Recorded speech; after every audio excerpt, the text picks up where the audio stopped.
everyone. My name is Sydney and I'm a Girl Scout senior. I'm currently working on my Gold Award, which is the highest award that a Girl Scout can earn. My project is all about informing and preventing sexual assault and sexual violence. This video is hopefully the first of quite a few following different forms of martial arts and why they think that you should learn this particular form and how it can benefit you. This video is with Clint from Columbus Tactical Martial Arts, and I'm going to shut up now and let you get straight onto the video. I apologize for the crude recording. I realized 5 minutes before our scheduled time that I could not screen record, and I kind of panicked, so bear with me. Alright, so what separates counterpoint tactical system from other forms of self-defense? Counterpoint Tactical Martial Arts is the only school in Columbus that teaches counterpoint tactical system. And I have at least a white belt in about a dozen different martial arts, and I know through experience that nothing can compare to counterpoint tactical system. Other systems very popular like Taekwondo or Brazilian Jiu-Jitsu may only teach one aspect of self-defense.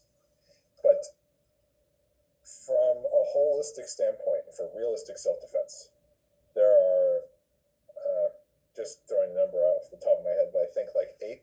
There's punching, kicking, trapping, stand-up grappling, ground fighting, and then offense and defensive skill with weapons like stick, knife, and gun. Counterpoint teaches all of that, but something more popular like, say, Taekwondo only covers punching and kicking, and then Brazilian Jiu-Jitsu only covers ground fighting. But you need to know all of them because you never might know what happens in a real-life fight. And most systems actually, I'm sorry to say, really don't cover weapon defense and offense that much, which is pretty imperative because statistics gathered by the FBI prove that 90% of all fights will involve either an attacker with a weapon or multiple attackers, sometimes multiple attackers with weapons. And the best way to handle multiple attackers is grabbing a weapon yourself. So you need to be versed in that aspect of self-defense anyway. Yeah, that makes sense. Another big aspect that separates counterpoint from anything else is a lot of systems, at least not until much later in the ranks, don't ever really talk about what to do if your opponent is trained as well. Yeah. But now it is true that most fights will involve untrained attackers, but it's not really a risk you want to take. Yeah, exactly. So counterpoint actually gets its name from the idea that we learn how to counter our opponent's attacks and how to counter their counters to our counters, and so on. Yeah, that makes sense. I've never really thought about that. Definitely. Who do you believe could benefit most from learning this form of martial arts? Everybody. I really do.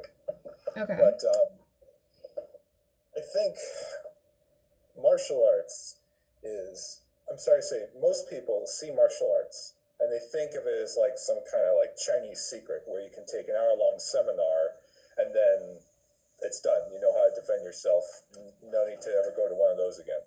Yeah. But martial arts is just like anything else. It's like learning how to play a sport or a musical instrument or a new language. You get out of it what you put into it. I know how to defend myself because for the past 11 years, I've been training very hard, sometimes as much as 12 hours a week.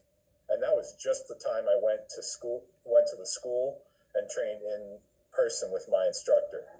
There was also the times I spent practicing on my own, watching videos, reading books, working out, etc. Wow. What kind of techniques do you learn? Like, what do you learn to defend against? Well, like I said, everything. But for a good example, if you want a more definitive example, when people start off, they get their white belt just like in any other system. And then our first belt is the blue belt. To get your blue belt, you have to, every belt is divided up by 3 blocks of curriculum. For the blue belt, the required curriculum is Pantukan 1, which is Filipino boxing, basic punching and kicking. And then we also learned single stick 12 attacks, how to effectively swing a stick offensively, because if you're attacked by three people, you want to grab a tie iron or something. Yeah. And then the third block is called pengamut, which is empty hand defense against a stick. So if somebody comes at you with a tie iron, you know what to do. And then it goes on. In green belt, you learn empty hand versus knife. Then you learn grappling in red. You learn ground fighting in brown. And it keeps on progressing as just like anything else, it gets more advanced. Right now, I'm going for my third black, and what I have to learn is advanced ground fighting, knife versus knife fighting level 3, and staff techniques. Nice. How many belts are there? 3 colored belts, 3 degrees of brown, and the usual 10 degrees of black. Cool. Okay, so say I'm about to be kidnapped from behind in a big bear hug. What do you think I should do? Well, this is going to be kind of hard to follow along on the video. Yeah. But first thing is, you'll want to, wherever you go, doesn't matter where, you always want to try and keep an eye on your surroundings. Don't just be walking around, never be walking around everywhere thinking everything's okay, because ultimately, you're never really safe anywhere. Yeah. It's kind of dark, but the FBI estimates that there are anywhere between 30 to 50 serial killers out free right now. So wherever I go, I'm looking around, trying to keep an eye on my surroundings. But if somebody were to suddenly get a hold of me, first thing I do is when you grab, you want to grab back. And then to stop, there's a good technique to stop somebody from picking you up. You pick up your leg and wrap it around them, like I've got my arm around my arm right now. Okay. And then it's not possible to be picked up. So kind of like a C step around their foot. Yeah, kind of. Like I said, it's hard to explain over video. Yeah. But anyway, from there, you can do all sorts of things with the hands. And it depends on whether they have your arms pinned or not. If you do have, let's assume for a minute that the arms are pinned. Okay. You can smash the hands to help break free. You can grab any one of the fingers to help pry open. And then from there, you get into your basic close range fighting techniques for grappling and striking. Okay. So say I forgot to do that. I drew a blank and they got me. I'm sitting in the back of their van. What should I do? All right. Well, first thing is, the reason I say practice is so important is so that you don't forget these things. You do them without thinking. Yeah. Without question. As for what to do if you're in the back of a van, the first thing is to try and find a way to break loose of whatever ties you might be in. If your hands are free and you're just in the trunk of a car, many cars, actually I think all of them now, have this little latch you can pull to open up the trunk and get free. If you're in the back of a van and you're not blindfolded, you would be able to look out the window and see where you are. Because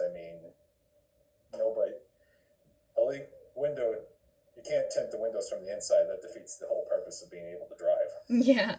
But if you are tied down and you are blindfolded, the best thing I can think of would be to simply try and keep an eye on your surroundings. Like time how long you're driving, then memorize right turn, 1, 2, 3, 4, 10, left turn, and so on. And try to keep an eye on sounds and where you might be. Try and do your best to remember your surroundings so that something will be there. Okay. And there have been other cases where people have been kidnapped. They made a point to leave evidence. This one girl licked everything in the room so that her DNA was left behind. Oh yeah. And they had all the evidence they needed to nail the guy. That's smart. Is there anything else that you can think of that you think would be important for our viewers to know? Well, first off, there is a lot, because martial arts is not, like I said, martial arts is not something you learn overnight. And these other tactics that go along with, like, they teach to clandestine operations and the CIA and the FBI, take a whole lot more reading and learning. That isn't going to happen in just a few minutes. Yeah. So I recommend everybody find a martial arts school, practice regularly, and don't stop, ever. Like, stop when you're dead. When you're too old to go on. You don't have to do what I did, like 12 hours a week. I did that because I loved it, Yeah. because I wanted to. All anybody would really ever have to do to be better than like 90% of the population in terms of fighting would be like maybe 1 hour class a week and then 10 minutes a day on your own, just so you don't forget. Because martial arts is a skill like any other that you'll lose it if you don't practice it. Yeah. So find a school.